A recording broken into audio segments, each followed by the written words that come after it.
Movie की शुरुआत 5000 साल पहले दिखाते हुए होती है, जहां पे हम एक जालिम राजा को हुकूमत करते हुए देखते हैं। एक वो भी वक्त था जब ये शहर आज़ाद हुआ करता था, लेकिन अब इस जालिम राजा ने यहाँ के लोगों को अपना गुलाम बना लिया है।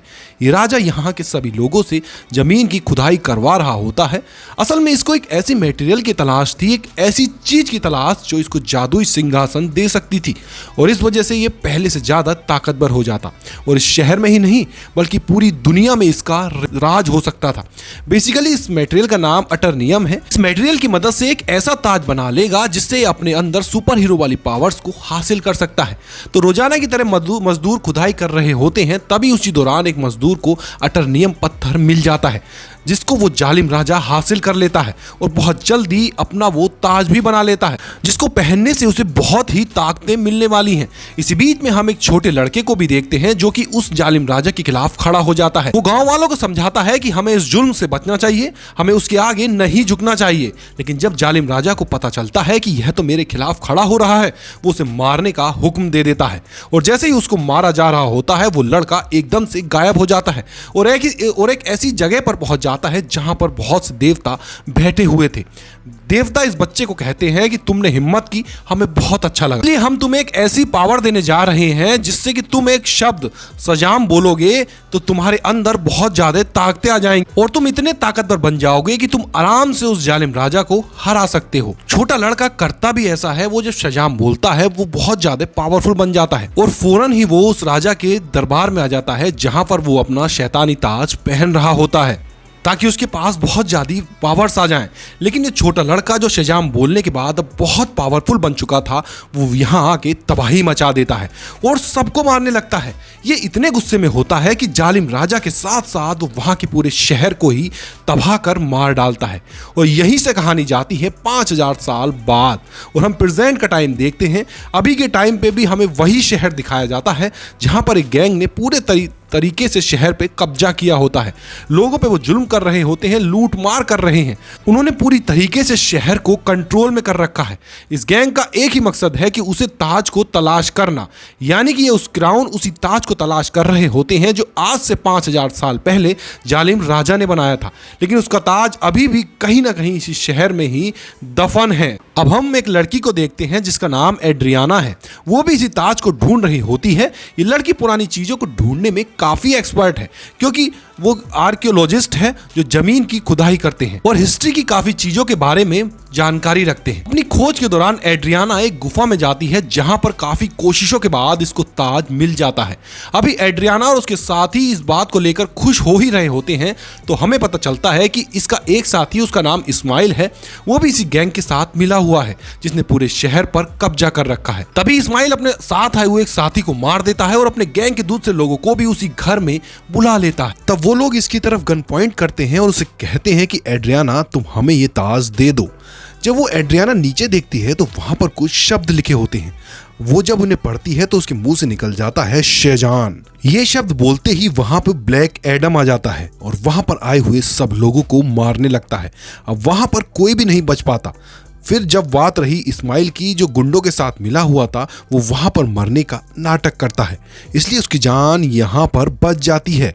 क्योंकि एड्रियाना ने उसे जगाया होता है दोबारा से, तो वो उसको कुछ भी नहीं कहता।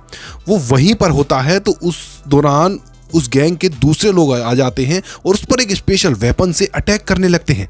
ये वेपन उसे एट्रोनियम मटेरियल से बना होता है जिसकी मदद से वो ताज भी बना था। और जैसे ही ये मिसाइल एडम को लगता है तो उसे वाकई दर्द महसूस होता है। ब्लैक एडम उसे मारने वाले गुंडों की तो जान ले लेता है, लेकिन उसे रॉकेट या उस छोटे मिसाइल के लगने की वजह से वो खुद भी बेहोश हो जाता है। तो हमें यहाँ पे पता चलता है कि एट्रोनियम एक ऐसा मटेरियल है जो ब्लैक एडम की कमजोरी है और इसी मटेरियल से ब्लैक एडम को मारा भी जा सकता है। एड्रियाना काफ़ी परेशान हो जाती है और वो ब्लैक एडम को अपने घर ले जाती है। जैसे ही ब्लैक एडम को होश आता है तो यहाँ पे एड्रियाना के बेटे से मिलता है। एड्रियाना का बेटा उससे कहता है कि आप 5000 साल से उस गुफा के अंदर बंद हो, इसलिए हमारा शहर गुलामी की जिंदगी जी रहा है। वो गैंग हमें जीने नहीं दे रहा। अब आप हमारे लिए एक मसीहा बन के आए हो, आप ही हमारे शहर को इस गैंग से बचाओगे। ब्लैक एडम को यहाँ पर कोई फर्क नहीं पड़ता। वो कहता है कि आज से 5000 साल पहले ये मेरा शहर हुआ करता था, बट अब यहाँ पर सब कुछ बदल चुका है। तो अब मेरा इस शहर और शहर के लोगों से कोई मतलब नहीं है। वो घर से बाहर आ जाता है और शहर में घूमने लगता है और शहर को देखता है। इसके बाद हम एक फीमेल लीडर को दिखाते हैं जिसका काम तो इस दुनिया में आने वाले सुपर हीरो और सुपर विलेंस को रोकना होता है। दुनिया में ऐसे हालात रखने होते हैं जिसकी वजह से आम लोगों को कोई मुश्किल ना आ जाए और हमारी ज़मीन को भी कोई खतरा ना हो। यहाँ पे एक सुपर हीरो हॉकमैन से बात कर रही होती है। वो कहती है कि ब्लैक एडम अब वापस आ चुका है और उसे अगर रोकना है तो वो पहले की तरह इस बार भी बहुत ज़्यादा तबाही मचा सकता है और वो अगर पागल हो गया, वो गुस्से में आ गया तो उसको रोकना लगभग नामुमकिन है। हॉकमैन इस चीज के लिए राजी हो जाते हैं और अपनी टीम इकट्ठी करते हैं जिसमें और भी बहुत से सुपर हीरो शामिल होते हैं और सब मिलकर ब्लैक एडम को पकड़ने के लिए निकल जाते हैं।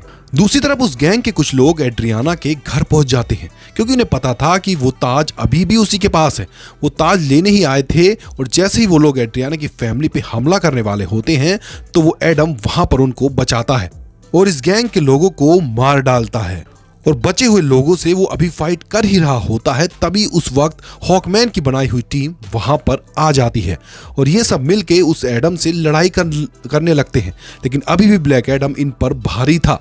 वो गैंग के लोग और उस सोसाइटी की टीम दोनों मिलके इसका कुछ नहीं बिगाड़ पा रहे थे और आखिरकार ब्लैक एडम वहां से चला जाता है, जिससे सोसाइटी की टीम, हॉकमैन की बनाई हुई जो टीम थी, वो एड्रियाना के पास आते हैं और उससे मदद मांगते हैं कि तुम हमारी हेल्प करो उसको पकड़ने में। लेकिन एड्रियाना उन्हें कहती है कि तुम तब कहाँ थे जब वो हम पे जुल्म कर रहे थे? तुम लोगों को तो मैंने कभी पहले नहीं देखा। एक ब्लैक एडम ही है जिसने हमें बचाया है। इस पर जस्टिस सोसाइटी के लोग कहते हैं कि जिसको तुम अपना समझ रही हो कि वो तुम्हारी हिफाजत कर रहा है, वो बहुत खतरनाक है। आज से 5000 साल पहले भी उसने हमारे इसी शहर को पूरी तरीके से तबाह कर दिया था। और आखिरकार ये लोग एड्रियाना को राजी कर लेते हैं और इसलिए एड्रियाना इन सब को ब्लैक एडम के पास लेकर जाती है ताकि सब लोग बैठकर आपस में बात कर सकें, वो दोनों एक दूसरे की बातों को समझ सकें और इनकी आपस की लड़ाई खत्म हो जाए। वहीं दूसरी तरफ इस्माइल, जो एड्रियाना का साथी था, वो उसके घर में एंटर हो जाता है ताकि वो ताज वहां से ढूंढ सके और उसका इस्तेमाल अपने लिए कर सके। लेकिन जब उसे वो ताज नहीं मिलता तो वो गुस्से में एड्रियाना के बेटे को उठाकर अपने साथ ले जाता है। यहाँ काफी चालाकी से उसका बेटा अपनी मॉम यानी एड्रियाना को कॉल कर देता है और सब कुछ बता देता है कि मुझे किडनैप कर लिया गया है, मुझे इस्माइल ने ही किडनैप किया है। इसलिए वो काफी परेशान हो जाती है। अब ये जस्टिस सोसाइटी और ब्लैक एडम से हेल्प मांगती है, मेरे बेटे को वापस लाने मेरी मदद करो, और ये दोनों राजी भी हो जाते हैं और मिलकर उसके बेटे को ढूंढने लगते हैं।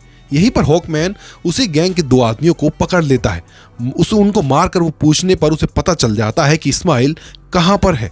इस्माइल ने उसके बेटे को एक खुफिया जगह पर रखा है जो कि रेगिस्तान में है और जब यह सब और जस्टिस सोसाइटी उस जगह पर पहुंचते हैं तो देखते हैं कि इस्माइल ने उसके बेटे पर गन पॉइंट की हुई है और यहाँ पर इस्माइल अपना राज बताता है कि वो गैंग जिसने पूरे शहर में तबाही मचाई हुई है उसका लीडर मैं ही हूँ और ये सब बंदे मेरे लिए ही काम करते हैं।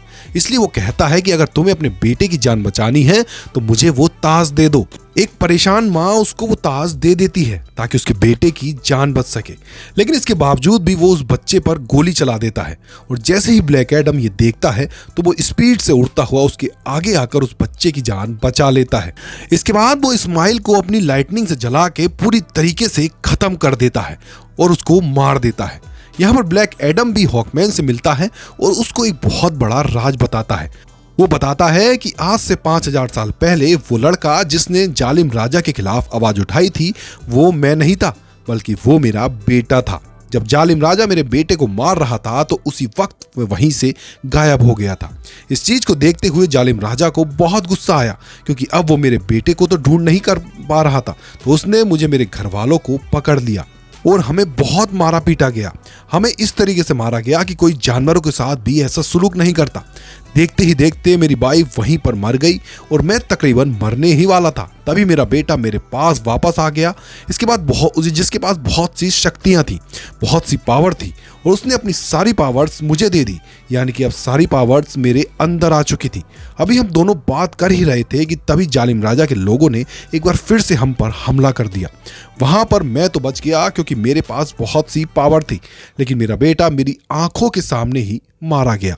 अपने बेटे को मरता हुआ देख के मैं आग बबूला हो गया, यानी मुझे बहुत गुस्सा आ गया और मैंने जालिम राजा और उसके लोगों को मार दिया। लेकिन ये पावर, ये शक्तियां मेरे बस में नहीं है और मैं उन्हें कंट्रोल भी नहीं कर सकता। देखते ही देखते ये पूरा शहर मेरे ना चाहते हुए भी तबाह हो गया। मेरा ऐसा करने की वजह से वो देवता जिन्होंने मेरे बेटे को शक्ति दी थी, वो शक्ति जो अब मेरे पास है, वो बहुत नाराज हो चुके थे। मैंने अपनी पावर का मिसयूज किया, मैंने अपनी पावर को कंट्रोल में नहीं रखा, इसलिए उन्होंने मुझे उस गुफा में बंद कर रखा था और मैं कई हजार साल तक उस गुफा के अंदर बंद रहा। जब एड्रियाना ने आके नाम लिया, मैं एक बार दोबारा से जिंदा हो गया। ब्लैक एडम को अभी भी बहुत अफसोस होता है कि उसकी वजह से पहले भी बहुत ज़्यादा तबाही मची और अब भी बहुत ज़्यादा तबाही मची है। बहुत से लोग मारे गए। मैं सरेंडर करना चाहता हूँ, मैं अपनी पावर को ख़त्म करके तुम लोगों के हवाले करना चाहता हूँ कि मेरी वजह से किसी और को नुकसान न पहुँचे। इसके बाद ब्लैक एडम शजाम का वर्ड बोलता है, जिससे वो वापस से अपनी एक नॉर्मल फॉर्म में आ जाता है, यानी एक नॉर्मल इंसान बन जाता है जिसके पास इस वक्त वो पावर नहीं है।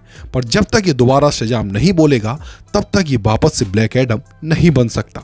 इसलिए इनसे रिक्वेस्ट भी करता है कि तुम मेरे साथ कुछ ऐसा करो कि मैं दोबारा से ये वर्ड बोल ही नहीं पाऊँ। ब्लैक एडम को पानी के अंदर डाल दिया जाता है और उसके मुंह में एक डिवाइस लगा दी जाती है जिस वजह से ये बोल ही नहीं पाता। एक छोटी सी जेल होती है जिसमें ब्लैक एडम को बंद कर दिया जाता है। दूसरी तरफ हमें इस्माइल को दिखाया जाता है जो कि मर चुका था और अब वो हेल के अंदर आ गया था। इस्माइल को एक बात शुरू से ही पता थी कि अगर वो उस ताज की ताकत को हासिल करना चाहता है तो उसका तरीका यह है कि उसको वो ताज अपने हाथ में पकड़ना होगा और उसी वक्त कोई आकर उसे मारे ताकि वो मरने के बाद हेल में आ जाए, यानी कि नरक में आ जाए और वो हेल के डिमोन से यहाँ पे मिल सके जिनसे वो पावर हासिल कर सके। ये सारी बातें इस्माइल शुरू से ही जानता था, इसलिए उसने ब्लैक एडम को उकसाया। वो जानता था कि वो जैसे ही एड्रियाना के बेटे को मारेगा, ब्लैक एडम आकर उसे बचाएगा और उसे मार डालेगा और उसी वक्त वो ताज भी उसके हाथ में ही था। ये सारी बातें वो शुरू से जानता था और सब कुछ इसके प्लान के मुताबिक ही हो रहा था। अब हेल के डिमोन इस्माइल से आकर मिलते हैं और उसको अपनी पावर दे देते हैं। अब इस्माइल पहले जैसा इंसान नहीं था, वो अब सबाक बन चुका था। इस दुनिया में वो आ जाता है और हर तरफ तबाही मचाने लगता है। जैसे सोसाइटी को इसके बारे में पता चलता है तो वो इसके मुकाबले के लिए इसके सामने आते हैं। काफ़ी देर लड़ाई चलती रहती है लेकिन वो बहुत ज़्यादा पावरफुल था। ये सब मिलके भी उसको नहीं रोक पा रहे थे। इसी जस्टिस सोसाइटी के एक और मेंबर जिसका नाम डॉक्टर फेट है, वो अपनी मल्टीपल फॉर्म में आते हैं। मोस्टली पावर्स का इस्तेमाल करते हुए वो सबाक को मारने की कोशिश करते हैं लेकिन फिर भी वो कामयाब नहीं होते और बहुत जल्द ये सब समझ जाते हैं कि सबाक को ब्लैक एडम के अलावा और कोई नहीं हरा सकता। यहाँ पर वो टेलीपैथी के जरिए ब्लैक एडम से बात करने लगते हैं। वो आप बताते हैं कि हमें तुम्हारी हेल्प की ज़रूरत है और ये लोग यहीं से उसकी काफ़ी हेल्प भी करते हैं ताकि वो खुद को आज़ाद करवा सके।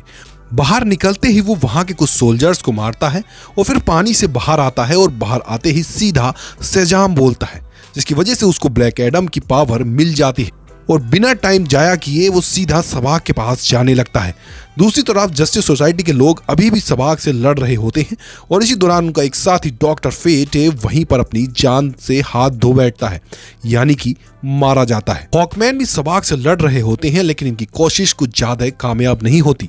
लेकिन अच्छा तो तब होता है जब उसी वक्त वहां पर ब्लैक एडम आ जाता है और अब ब्लैक एडम और सबाक की काफी लड़ाई होती है। ये फाइट काफी टक्कर की थी लेकिन वक्त के साथ ऐसा लग रहा था कि सिर्फ ब्लैक एडम ही है जो सबाक को हरा सकता है और कुछ ही देर के बाद ब्लैक एडम सबाक के सर को पकड़कर उसके दो हिस्से कर डालता है और उसको पूरी तरीके से फाड़कर आखिरकार सबाक की जान ले लेता है। इसी वजह से सबाक की मौत हो जाती है और सब सुकून में चले जाते हैं। सब कुछ ठीक होने लगता है। शहर के लोग ब्लैक एडम को अपना मसीहा मानने लगते हैं। वो सब इस बात को मान लेते हैं कि ब्लैक एडम ने हमें और हमारे शहर को बचाया है। इसके बाद हम उसी लेडी को देखते हैं जिसने जस्टिस सोसाइटी की टीम को बनाया होता है ताकि वो ब्लैक एडम को रोक सके। वो यहाँ पर ब्लैक एडम को कहती है कि ठीक है, तुम्हें जो करना है करो, लेकिन तुम अपने शहर से ना निकलना। इस शहर के लोगों के मसीहा बनो, उनका ख्याल रखो, उनके गार्जियन बनो। मुझे उसकी कोई परवाह नहीं है, लेकिन अपने शहर से तुम नहीं निकलना, क्योंकि अगर तुम इस शहर से बाहर आए तो तुम्हारे लिए अच्छा नहीं होगा। ब्लैक एडम बैठा है, उसको देखते ही वो कहता है कि मुझ पर कोई हुक्म नहीं चला सकता। उसका जब भी कुछ करने को दिल करेगा वो अपनी मर्जी से करेगा। लेकिन तभी वो लेडी बोलती है कि हाँ, शायद तुम ठीक कह रहे हो। मैं इस दुनिया में रहने वाला तो कोई तुम्हें नहीं रोक सकता, लेकिन मैं किसी ऐसे को जानती हूँ जो हमारी दुनिया से नहीं है। वो तो ब्लैक एडम को गुस्सा आ जाता है, वो स्क्रीन को तोड़ देता है जिससे वो लेडी बात कर रही थी। स्क्रीन के टूटने से हर तरफ धुआं ही धुआं होने लगता है और तभी उस धुएं से बाहर आता है सुपरमैन। वो ब्लैक एडम से कहता है कि हमें शायद बैठ के बात करनी चाहिए और इसी के साथ इस मूवी की कहानी यहीं पर खत्म हो जाती है।